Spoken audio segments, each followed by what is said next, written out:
अशोक गहलोत जी, गोविंद सिंह दोतासरा जी, केसी वेणुगोपाल जी, सचिन पायलट जी, रघुवीर मीना जी,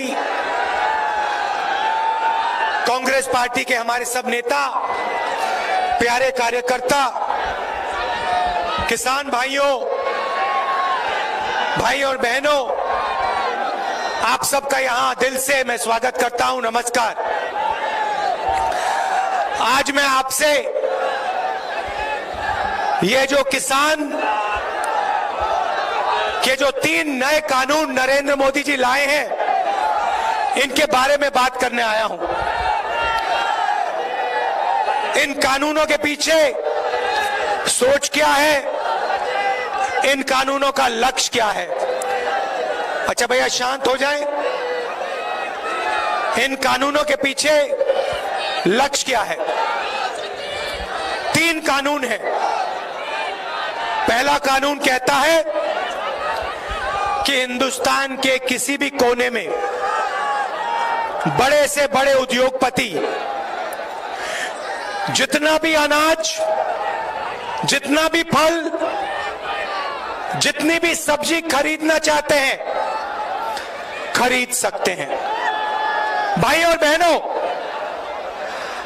अगर देश के कोने कोने में कोई भी अनाज खरीद सकता है, जितना भी खरीदना चाहता है खरीद सकता है, तो मंडी का क्या मतलब रहा? पहले कानून का लक्ष्य मंडी को खत्म करने का, मंडी की हत्या करने का है। दूसरा कानून कहता है कि देश के सबसे बड़े उद्योगपति जितना भी अनाज, जितना भी फल, जितनी भी सब्जी स्टोरेज में रखना चाहते हैं वो रख सकते हैं। मतलब दूसरा कानून देश में अनलिमिटेड जमाखोरी चालू करने का कानून है। और तीसरा कानून कहता है कि अगर कोई भी किसान हिंदुस्तान के सबसे बड़े उद्योगपतियों के सामने जाकर अपने अनाज के लिए, अपनी सब्जी के लिए, अपने फल के लिए सही दाम मांगे तो वो अदालत में नहीं जा पाएगा। भाई और बहनों, हिंदुस्तान का सबसे बड़ा बिजनेस कृषि का बिजनेस है। अगर आप सोचते हैं कि गाड़ी बनाने का बिजनेस सबसे बड़ा है या हवाई जहाज उड़ाने का बिजनेस सबसे बड़ा है, तो आप गलतफहमी में हैं। हिंदुस्तान का सबसे बड़ा बिजनेस, सबसे बड़ा व्यापार कृषि है। और ये सबसे जरूरी बात सुनिए, 40 लाख करोड़ रुपए का बिजनेस है, दुनिया का सबसे बड़ा बिजनेस है। और यह बिजनेस किसी एक व्यक्ति का नहीं है। अगर आप गाड़ी बनाने का बिजनेस देखें तो वहां एक व्यक्ति महिंद्रा गाड़ी बनाता है, दूसरा व्यक्ति टाटा गाड़ी बनाता है, पूरा का पूरा धंधा उनका है। कृषि का बिजनेस ऐसा नहीं है। कृषि का बिजनेस हिंदुस्तान के 40% लोगों का बिजनेस है। इसमें किसान शामिल है, छोटे व्यापारी हैं, छोटे बिजनेस वाले हैं, मिडिल साइज बिजनेस वाले हैं, मजदूर हैं, ये सब इस बिजनेस के भागीदार हैं। अब नरेंद्र मोदी जी चाहते हैं,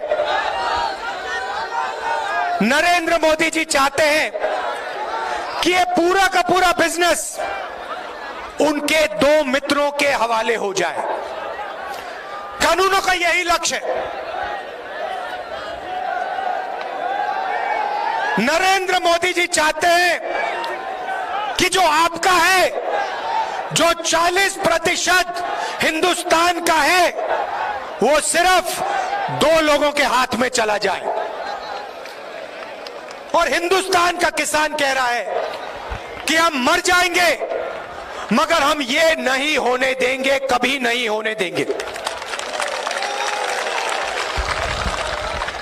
और ये मत सोचिए कि सिर्फ किसान बोल रहा है, किसान के पीछे मजदूर खड़ा है, मजदूर के साथ छोटा व्यापारी खड़ा है। अगर नरेंद्र मोदी के ये कानून लागू हो गए तो याद रखिए सिर्फ किसान को नुकसान नहीं होगा। आज जो सड़क पे मूंगफली बेचते हैं,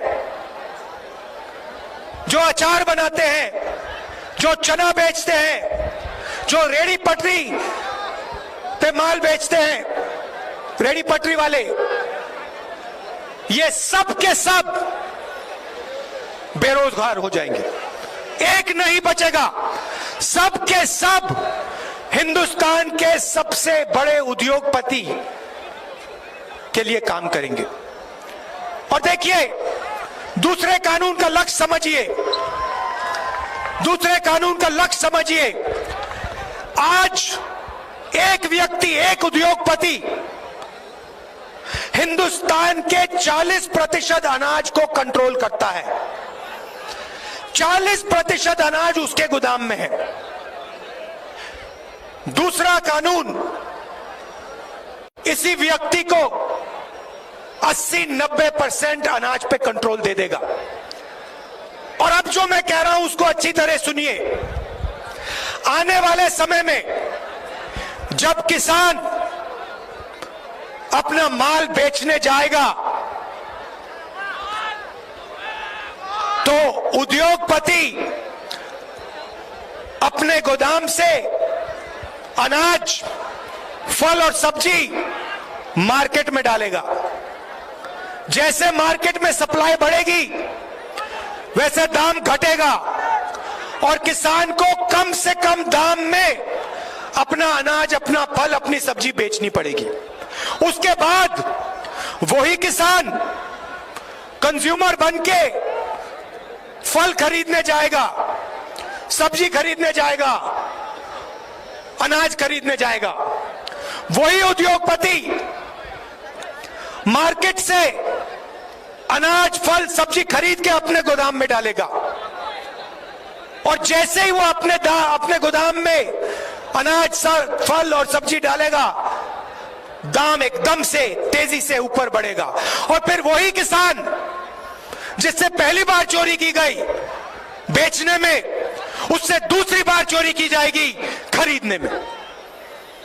यह दूसरे कानून का लक्ष्य है। पहले कानून का लक्ष्य भी बता देता हूं। आज जो पूरा सिस्टम है अनाज बेचने का, छोटे छोटे व्यापारियों का, इस सिस्टम को नष्ट करने का यह पहला कानून है।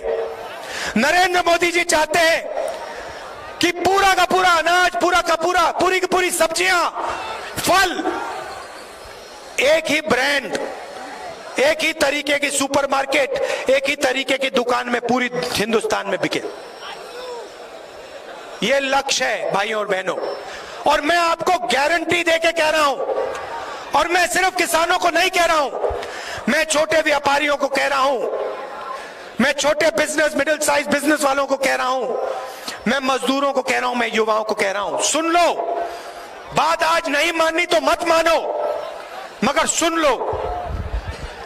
जब ये कानून लागू होंगे, हिंदुस्तान के कोई भी युवा को रोजगार नहीं मिलेगा। नरेंद्र मोदी जी कहते हैं मैं ऑप्शन दे रहा हूं। हां, ऑप्शन दे रहे हैं। 3 ऑप्शन दिए हैं। पहला ऑप्शन भूख, दूसरा ऑप्शन बेरोजगारी और तीसरा ऑप्शन आत्महत्या। यह ऑप्शन है। और आप देख लेना, कोरोना के समय मैंने कहा था, फरवरी में कहा था, देश को जबरदस्त नुकसान होने वाला है। मेरे मीडिया के मित्रों ने मेरा मजाक उड़ाया।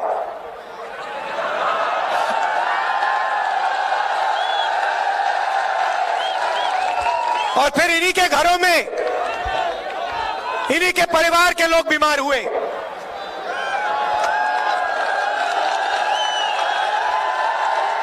नोटबंदी के बारे में मैंने कहा था, यह गरीबों से चोरी है। आपके जेब से पैसा निकालकर सबसे बड़े 2-3 उद्योगपतियों के जेब में डाला। जीएसटी के बारे में मैंने कहा था, यह छोटे व्यापारियों को, छोटे बिजनेस वालों को, बड़े मिडिल साइज बिजनेस वालों को मारने का तरीका है, उनसे चोरी करने का तरीका है, और उनका जो धंधा है, उनका जो काम है, उनका जो व्यापार है, उनसे छीनने का है और हिंदुस्तान के सबसे बड़े 2-3 उद्योगपतियों को देने का है। अब मैं कह रहा हूं, ये जो 3 कानून बनाए जा रहे हैं, ये हिंदुस्तान के सबसे बड़े बिजनेस को, हिंदुस्तान के 40% जनता से छीनने का काम किया जा रहा है और देश को नुकसान होने वाला है। और इसीलिए यह सिर्फ किसान की जिम्मेदारी नहीं है, यह सिर्फ किसान की जिम्मेदारी नहीं है, यह मजदूर की जिम्मेदारी है, यह हर युवा की जिम्मेदारी है, यह छोटे व्यापारियों की जिम्मेदारी है, यह सबकी, पूरे हिंदुस्तान की जिम्मेदारी है। भाई और बहनों, यह किसी एक उद्योगपति का बिजनेस नहीं है। यह जो बिजनेस है, कृषि का बिजनेस है, यह भारत माता का बिजनेस है। नरेंद्र मोदी जी कहते हैं, मैं किसानों से बात करना चाहता हूं। किस बात की बात, किस चीज के बारे में बात करना चाहते हैं? आप कानून वापस लीजिए और देश का हर एक किसान आपसे बात करेगा। आप किसान के घर में डाका डाल रहे हो, आप उससे चोरी करने की कोशिश कर रहे हो, आप जो उसका है उससे छीनकर हम दो हमारे दो को देने की कोशिश कर रहे हो, और फिर आप कहते हो किसानों से मैं बात करने को तैयार हूं। कोई किसान आपसे बात नहीं करेगा जब तक आपने ये कानून वापस नहीं लिया। हिंदुस्तान का एक किसान आपसे नहीं बात करेगा। ये मैं आपसे कहना चाहता था। आप दूर दूर से आए, इतने प्यार से आपने मेरी बात सुनी, इसके लिए आप सबको दिल से धन्यवाद। नमस्कार, जय हिंद।